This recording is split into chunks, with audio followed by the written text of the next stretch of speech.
Assalamualaikum warahmatullahi wabarakatuh. Saya Lisanur, Kepala Desa Kebujaya, Kecamatan Seulu, Kabupaten Kampar, Provinsi Riau. Saya berkenan mengundang Bapak-Bapak di sini. Ada sesuatu hal yang ingin saya sampaikan. Itu silakan Bapak, silakan dulu. Saya Lamri, Ketua BPD Kebujaya. Saya Dilaini, Kati Pemerintahan Desa Kepal. Saya Saidi Amri, tokoh masyarakat. Saya Indra Irawan, Kepala Dusun 3 Sukamulyan. Saya Darwin, tokoh masyarakat, Pusnakat Sukabaju. Saya Armansah, Kepala Dusun 2 Sukamakmur, Desa Kebujaya. Saya Mami, Kepala Tokoh Pemuda Desa Kebujaya. Baik, terima kasih. Untuk selanjutnya ada yang perlu saya sampaikan kepada Bapak-Bapak semua terkait persoalan-persoalan sosial di masyarakat kita. Yang lebih terutama soal di perkebunan, kelompok petani,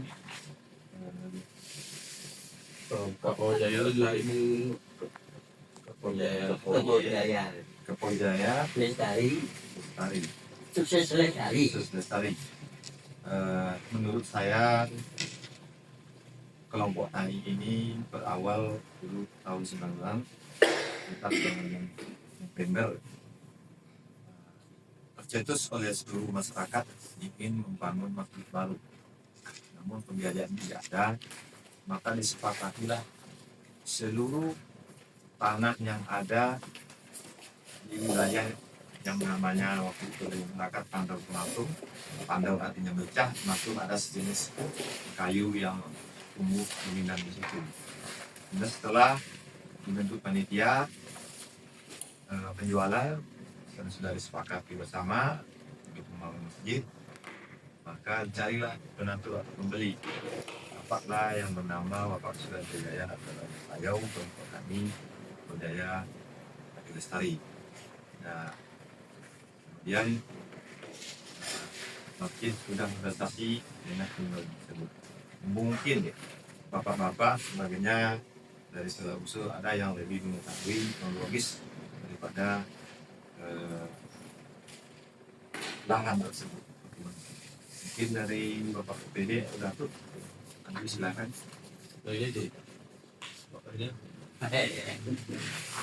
Kalau tentang lahan kelompok tani Lestari sukses Kebujaya, itu setahu saya yang dibina oleh Pak Prianto atau Ayau ini dibeli kepada masyarakat, karena waktu itu dulu masyarakat Kebujaya mau mendirikan masjid, tapi karena dana tidak ada, diadakan rapat sampai 3 kali rapat, maka dijualah lahan bekas perlahanan orang tua di Kebujaya ini. Jadi Pak Prianto inilah yang membeli, dan uangnya itu dijadikan pembangunan masjid, dan sekarang masjid itu sudah bolehlah, sudah katakan selesai, sudah bisa ditempati. Mungkin cukup Pak, Cukup. mungkin Pak Dantuk sebagai tokoh adat di Kebujaya, apa yang Datuk ketahui tentang keberadaan lahan? Baiklah, Assalamualaikum warahmatullahi wabarakatuh. Waalaikumsalam. Masalah tanah yang di PT, ya saya yang tahu PT Ayau. Waktu itu saya yaitu sebagai ketua pemuda, termasuk ketua 2 penjualan tanah tersebut. Pada tahun itu, tahun 1996,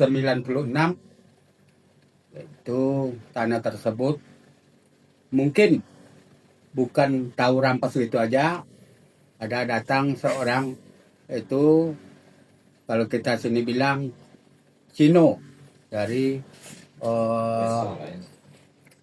Cino, inspektor dari Medan. Jadi pada itu sebelum gelar Datuk cuma ketua pemuda, selanjutnya ketua panitia penjualan pada tahun itu. Asal tanah itu disetujui oleh kepala desa, nenek mama, pemuka-pemuka masyarakat yang lain. Jadi bukanlah tanah itu dirampas, itu adalah kita untuk kesepakatan kita untuk membuat masjid. Umur yaitu tanah tersebut di bawah 30 tahun ke bawah itu jatuhlah kepada masyarakat yang tidak tahu dari umur 30 tahun ke atas itu untuk pembangunan masjid Musdalifah. Jadi masjid tersebut nampaknya sudah dilaksanakan oleh pihak yaitu PT tersebut. Cuma itu yang dapat saya sampaikan. Lebih kurang saya mohon maaf. Wabillahi taufiq hidayah. Wassalamualaikum warahmatullahi wabarakatuh. Waalaikumsalam warahmatullahi wabarakatuh. Terima kasih tuh atas keterangan daripada keberadaan Bapak tersebut. Kelompok tani sukses Jaya Lestari ya, yang oleh Suito. Kemudian masalah kontribusi atau bantuan ke desa yang mungkin sama-sama kita ketahui, ada nggak yang mengetahui dari Loko atau dari perangkat desa? Silakan sampaikan. Assalamualaikum warahmatullahi wabarakatuh. Sedikit saya menceritakan tentang kontribusi daripada kelompok tani Riau Sukses Lestari yang dipimpin oleh Bapak Suito. Selama keberadaan daripada kelompok tani tersebut, saya selaku bagian dari aparatur pemuda waktu itu kan sangat merasakan dampak positif keberadaan daripada kelompok tani tersebut. Yang mana kelompok tani ini cukup berperan dalam membantu baik itu dalam bidang agama, pendidikan maupun sosial. Di bidang agama, kelompok tani ini cukup membantu sangat besar itu kepada Masjid Musdalifah. Kalau dijumlahkan mungkin hampir 1 miliar. Itu dikucurkan bertahap setiap ada permintaan proposal dari masyarakat. Sedangkan untuk di bidang pendidikan, kelompok tani ini juga memberi bantuan yang sangat besar, yaitu pengadaan lahan untuk SMK Negeri 01. Sedangkan untuk sosial kepemudaan, kelompok tani ini juga memberikan porsi, yaitu bantuan sekitar 500.000 per tiap bulannya. Belum lagi untuk kegiatan-kegiatan hari besar, baik itu hari besar HUT RI, HUT desa, dan hari besar agama lainnya. Mungkin itu yang dapat saya sampaikan. Yang lain yang tahu. Saya dari Dusun 4, tokoh masyarakat Dusun 4 Sukamaju. Kami di sana sangat merasakan bantuan dari kelompok koperasi ini, kelompok tani Jaya Sukses Lestari. Kami selalu setiap tahun ketika jalan kami rusak ke dalam itu, kepada kelompok tani inilah kami mengadu hal tersebut. Dan itu sangat dirasakan manfaatnya oleh masyarakat di sana. Jadi setiap tahun ketika jalan rusak, beliaulah yang paling peduli. Kelompok tani ini selalu membantu melalui permohonan kepala desa. Mungkin itu dari kami yang kami rasakan sangat bermanfaat. Ya baik, terima kasih. Jadi dengan keberadaan kelompok tani Kepojaya Sukses Lestari ini, semenjak keberadaan mereka tentu kita merasakan dampak-dampak positif yang cukup banyak, baik di bidang pendidikan, keagamaan, kemudian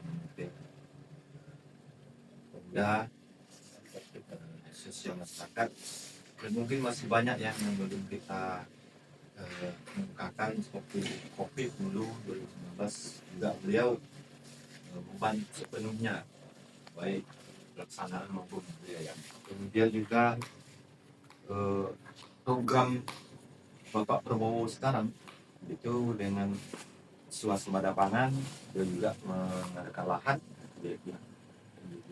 Kemudian uji coba makan bergizi gratis dengan 1 sekolah SMK juga beliau kemarin mengadakan secara budaya biaya semuanya kita coba. Mungkin masih banyak lagi bidang yang lain ya, yang mereka bantu. Namun sekarang setelah 2025 terjadilah timbulnya Perpres nomor 5, kemudian dengan bentuknya Satgas Kawasan Hutan Perkotaan, kemudian diidentifikasi dan beliau, terjadilah banyak ketimpangan kalau kita lihat, yang mana di sana ada kita mendapat info atau berita sudah di KSO kan. Nah, kita desa tidak pernah terlibat, tidak pernah diajak sosialisasi. Nah, sebagaimana prosedurnya KSO, mana peraturan KSO, yang kemudian banyak yang menggerogoti di sana yang kalau kita pantau dan kita lihat sudah tidak prosedural lagi. Baik KSO-nya, baik pihak yang dari pemerintah atau dinas maupun masyarakat. Yang terjadi di dalam itu hampir setiap hari ada mau bentrok fisik antara kelompok-kelompok dan terjadi penjarahan baik lahan yang KSO kan maupun lahan kelompok tani yang APL. Nah, ini sudah terjadi bentrok fisik, ada pembakaran sepeda motor, ada yang membalikkan mobil. Nah, kita mendengar informasi semuanya.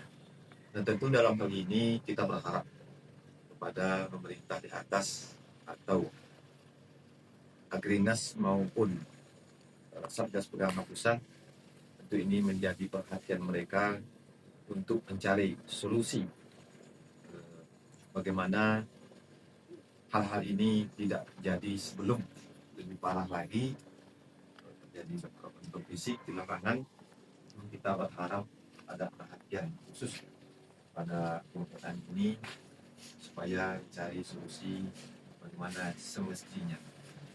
Mungkin itu harapan kita kepada baik Agrinas Pusat maupun Satgas PKH untuk membenahi ini secepatnya agar persoalan-persoalan yang terjadi di lokasi atau di lapangan tidak terjadi hal-hal yang tidak kita inginkan. Mungkin itu barangkali yang bisa kita bahas pada sore hari ini. Saya sengaja memanggil Bapak semua untuk memberikan keterangan atau meminta keterangan kronologis daripada hal. Sekian, terima kasih. Assalamualaikum warahmatullahi wabarakatuh.